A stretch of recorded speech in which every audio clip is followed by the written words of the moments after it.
When I made a video about Neji, even if people disagreed with my dislike of the main Hyuga family, a lot agreed that Neji deserved better. When I made a video about Sakura, while it attracted some of her haters, most people agreed she could have been given more. With this one, though, I imagine I'm going to get a lot of pushback, or at least a lot more, so I ask that you just give it a chance. Sometimes, if the story you're telling goes on long enough, you end up retconning things. Retcon is short for retroactive continuity and essentially boils down to introducing new information that alters the information already provided by a story. People freak out about retcons, but they can make the story stronger and more coherent if they are used correctly. However, normally we think about retcons as things that make a story less cohesive and more of a mess when earlier media contradicts newer media. Naruto as a story is no stranger to retcons. Some are great and some are innocuous, but a handful, in my opinion, make the story weaker overall. Naruto being ostracized by his entire community, save Iruka and Hiruzen, makes less sense if he's the son of the universally beloved 4th Hokage. If Killer B is friends with Gyuki and the Cloud keeps it a secret, that makes sense. But when we see B fought Minato to a standstill and Danzo knew about B's perfect Jinchuriki status and how beneficial that was to the Cloud, it makes less sense that Konoha still decided to treat Kurama as an inherently evil monster as well as the person who he was possessing. The Uchiha having legitimate grievances against Konoha, while Konoha has logical reasons to distrust the Uchiha, is interesting, but retconning it to be because of magically evil blood the Uchiha have takes away a lot from the story. But perhaps the worst retcon in the story concerns Uchiha Itachi. For those unfamiliar or in need of a quick reminder, Itachi is the older brother of one of the main characters, Uchiha Sasuke. At the age of 13, he killed every member of his clan save himself and his younger brother.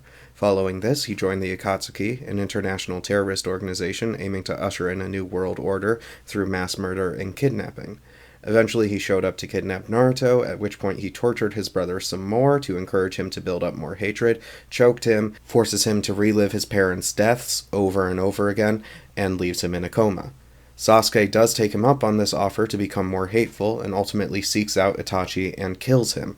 After he kills him, the character Tobi informs Sasuke that Itachi was actually secretly a good guy, who supposedly killed his entire clan to save Konohagakure from an Uchiha coup. If Itachi hadn't killed all of those soldiers and all of their civilian relatives, including children, they would have attacked the village and caused even more death, supposedly.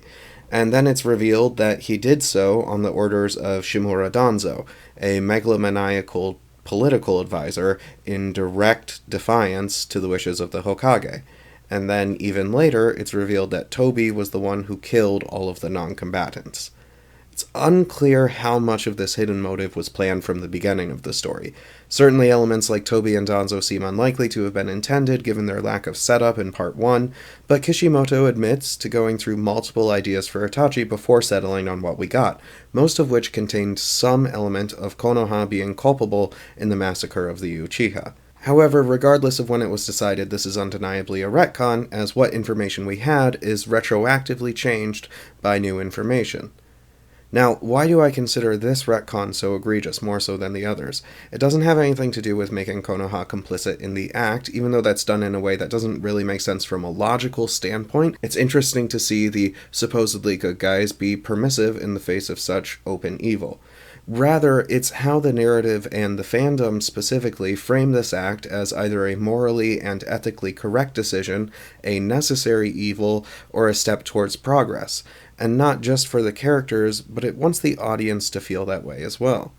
Despite spending a decade thinking otherwise, Sasuke comes to see Itachi as innocent for the choice to murder his whole family. Or rather, perhaps he comes to love his brother and completely blame Konoha as the system for Itachi's actions.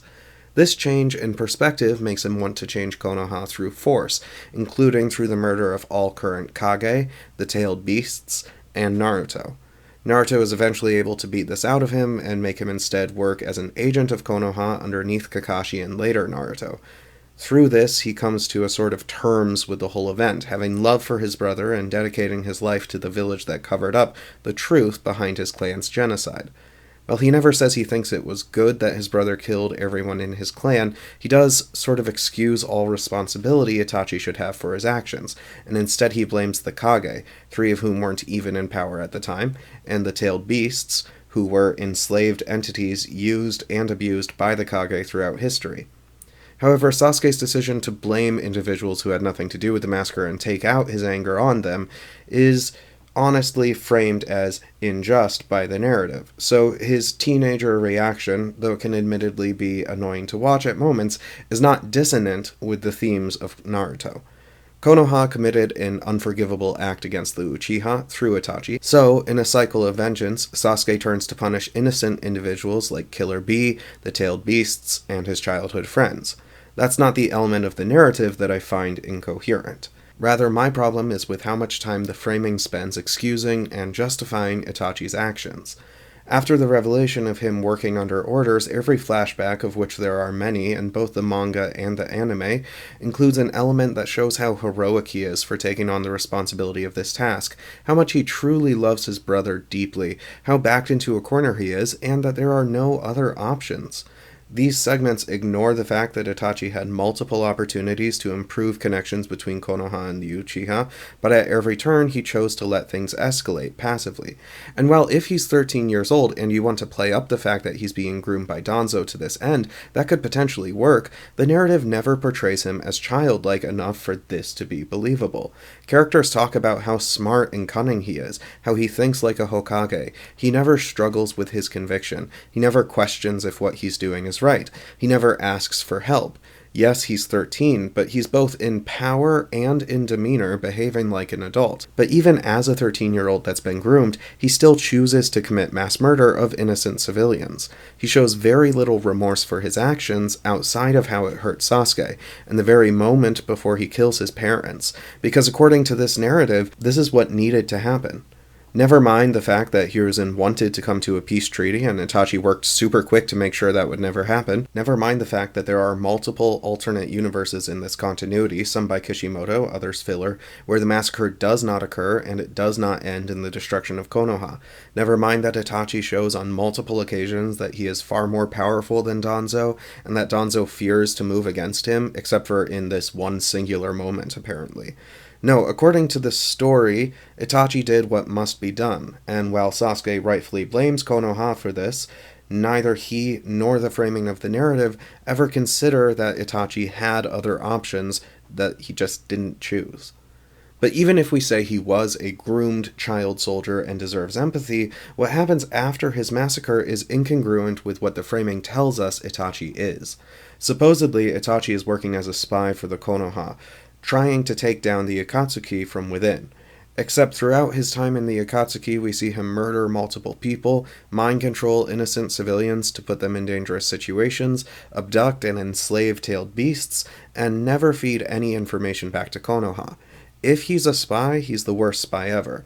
Not to mention he specifically traumatizes Sasuke intentionally, urging him to destroy his own life and any chance at happiness to become a stronger fighter. But supposedly he's doing this all out of his great love for him. For these two reasons, I really think Itachi as a good guy was a very late addition to the story. Yes, I know Kishimoto claims he had this planned, but just as much was changed elsewhere. Itachi as a secret agent makes no sense with what we see in Part 2, and Itachi as a loving brother makes no sense with what we see in Part 1.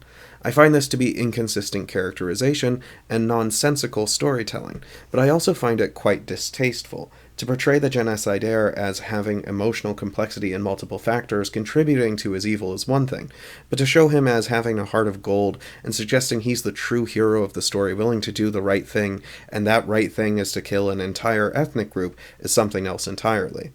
Now, it's difficult to truly say for certain what a writer wants you to think about their characters without them outright telling you what they want you to think. I can list moments that make it look like Itachi should be forgiven and understood, or moments that try to portray his actions as righteous and necessary, but I can't find any direct quotes from Kishimoto about how he viewed Itachi as the final project, save that he was a good guy, which could be enough to extrapolate that he wanted audience members to view the genocide as acceptable or correct, or at the very least forgivable, but I think that might be supposition. Perhaps he just meant that in the end Itachi was on the same side as the good guys. Whatever he means though, it's a toss-up, and you could potentially read it either way.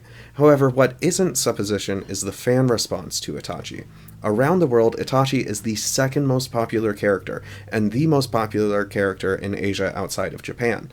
While, again, I mostly hear discussion on Naruto through US American websites, at the very least, it seems in this country that Itachi is viewed largely as redeemable, if not a redeemed character. It's a common sentiment among many Naruto fans that Itachi was the true hero for what he did, that he took on the burden of hatred and in doing so saved the village and his brother. He, if the fandom is to be believed, bears no responsibility for the deaths he caused, and should be considered a hero through and through. With a simple search online, you can find hundreds, if not thousands, of Itachi fans singing his praises, claiming him as a similar figurehead as Rorschach or the Punisher, as a character who is willing to really get dirty and do what they need to do to make the perfect world for everybody else. This line of thinking falls flat on two grounds: ethical standards and media literacy. The most obvious one is media literacy. I know that's kind of a buzzword, so perhaps I should instead say the ability to correctly read the story. Throughout the narrative, we see time and time again that this cycle of violence is unending and only leads to more suffering. So even though Kishimoto may want to portray Itachi as a good person, he certainly doesn't want to portray the massacre as a good action, and to his credit, he does not. Furthermore, with the existence of alternate timelines as well as just regular common sense, we know that other actions could have been taken that Itachi ignored or outright refused. Lastly, we know that Itachi's actions did not save lives, not only because the coup wouldn't necessarily lead to war, but also because he would go on to support the deadliest terrorist organization in that fictional world's history. But in terms of ethical standards, I think it's pretty obvious to almost anybody genocide is wrong. Of course, saying that, there's always somebody who tries to disagree, whatever, just for the sake of argument. So to be clear, while you can, I suppose, debate the ethics of killing in war or the assassination of individuals planning massive violent acts, the show itself demonstrates how despicable the targeting of civilians is, as we can see in the backstory of characters like Pain. Though later material removes Itachi's direct hand in the deaths of all the children and non-shinobi adults of the Uchiha, he is still assisting Tobi in this genocide and supports him, as well as concealing his identity from anybody that could possibly stop him, essentially making him free to do whatever he wants. Thankfully, I believe very few people actually think of the murder of innocents as acceptable, and those who do will not be swayed by anything I say here. But in this case, as is sadly the case with lots of anime fandoms, fans have decided crimes against humanity and infanticide are justified losses in the grand scheme of things when we look at fiction. Which, again, you can think whatever you want about fiction, but if you're not reading the story as the story was written, you're kind of missing out on the whole point of a story. Ironically, the Itachi fans who believe this end up falling for exactly the same rhetoric Itachi did, believing that Danzo was right in the decision to forego any attempts at peaceful negotiation because that Uchiha gene, that evil blood, just couldn't be trusted. This theme of the story is certainly undercut by the introduction of the so-called Curse of Hatred, a Mark of Cain-like attribute banded about as the late-game explanation for the behavior of the Uchiha. But the prejudices that were in place that caused the discrimination against individuals with magical eyes are shown throughout the story, and they are not explained away by the introduction of this curse. By framing the massacre as a heroic action saving the leaf, the fandom ignores part of the narrative. They ignore the systemic hatred that led to these moments. And to be fair, in some ways Kishimoto also downplayed this towards the end of his writings, but he never took away the fact that this was not a good action, or the fact that this was something that haunted the people who it affected. However, I think a few small changes would honestly make for a much better story, just like with Sakura and Neji. I can see it working in one of three ways. Firstly, by playing up the elements of the story by which we see the discrimination against the Uchiha, we can understand Itachi's actions as self-loathing and internalized prejudice. To do this, you could introduce Danzo in the first half of the story as an influential and respected member of Konoha, building him up to actually have a presence and slowly reveal his part in orchestrating the massacre, rather than making him a shadowy figure that appears out of nowhere in the 11th hour to excuse Itachi pretty much after he's already died. I hate to mention Star Wars again, but consider how Palpatine manipulates Anakin in the prequels, show him slowly turn Itachi against his own family, and convince him that he's not like those other Uchiha. He's a good soldier that is loyal to his country, not his bloodline. This would, of course, take a darker route, but honestly, if we're looking at a 13-year-old killing his entire family and ethnic group, how else are you supposed to deal with this, if not darkly? And this would be more congruent than the supposedly out-of-options Itachi, who is secretly a sweet soul that never expressed any remorse for his many murders, only regretting hurting Sasuke, which he did repeatedly even when he didn't need to. In this version, the colonial mentality Itachi feels would cause him to still report to Danzo instead of Hiruzen after leaving the village, as a sort of agent for that evil side of Konoha. In this way, he would still believe he was doing what he thought was best for his country, and he wouldn't just be randomly under Danzo's thumb for one single moment in his life. Or, you could keep most things the same, but don't have Sasuke immediately forgive Itachi when he finds out the truth, as well as just remove the nonsense about Itachi joining the Akatsuki as a spy for Hiruzen, since he never fed any decent information back to Konoha, and he actively participated in the murder of at least 2 Jinchuriki and the enslavement of at least 2 tailed beasts. We really have no reason to believe that he should be a spy. He can have a reason for participating in the Uchiha genocide as a groomed child, but let this damage him in a way so that he doesn't fully recover mentally.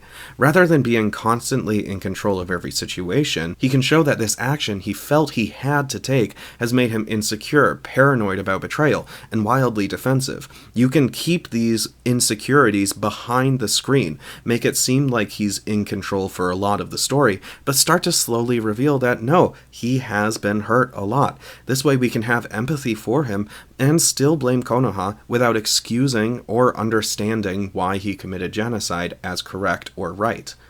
If you want to keep the heroic Itachi angle but somehow still want to include the genocide, you need to do some much bigger changes.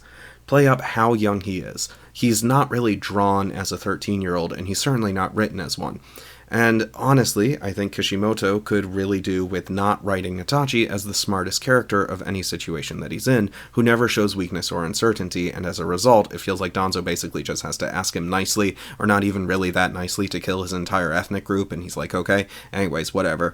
If you show a more vulnerable side, he can be a victim as well. This wouldn't mean that he isn't guilty in the actions, but in showing elements like pain and compunction, we could actually see the potential for how Itachi could have become a better person in different circumstances. Then actually have him attempt to atone in some ways, truly spying on the Akatsuki and sending information back to Hiruzen and Jiraiya after Hiruzen passes, and leave messages to Sasuke to explain things after his death instead of trying to trick him through Naruto's mouth crow. If you haven't seen Naruto, that would sound really weird. Basically, there are these magical eyeballs, and he got a magical eyeball from a relative of his, and he put it inside of a bird, and then he put that bird inside of his little brother's best friend's stomach, except for they weren't really best friends at the time. And then he wanted that bird to come out of Naruto's mouth and then mind control his little brother, and then but because his little brother didn't take his eyeballs, then it didn't work. So he ended up mind controlling himself when he came back as a zombie. Okay, it's a weird show. If it's okay. Anyways, you can still have Toby manipulate Sasuke into his worldview through half-truths and obfuscation, but that would honestly work well as a thematic parallel to how Itachi was groomed into evil as well. Then, when he's reincarnated in the war arc, he can finally try to give his brother some genuine advice and actually discuss with him how this cycle of hatred, that is apparently a main theme of this series, has harmed him, and how he took actions to try to help those he could after he did something that he couldn't forgive himself for. Then, we as the audience can start to see him sympathetically, and Sasuke can as well. In all, I don't think Itachi is an inherently poorly written character, but much like Sakura and Neji, the interesting ideas are great, but not fully fleshed out to allow for an exploration of the deeper themes of the narrative. And with a little reworking, you could make a character that's both wildly popular and not a character that says genocide is sometimes a necessity. So, what do you think? Is this how you would rewrite Itachi? Do you think Itachi needs to be rewritten at all? Please let me know in the comments below. Thank you so much for being patient for me, as I have been sick and super busy and alternating between those two over the last several months. Hopefully, I will have some more time for recording, but I can't promise that. However, those of you who have stuck around on this channel, I really do appreciate it, and I hope you have a great rest of the day. Take care, everyone.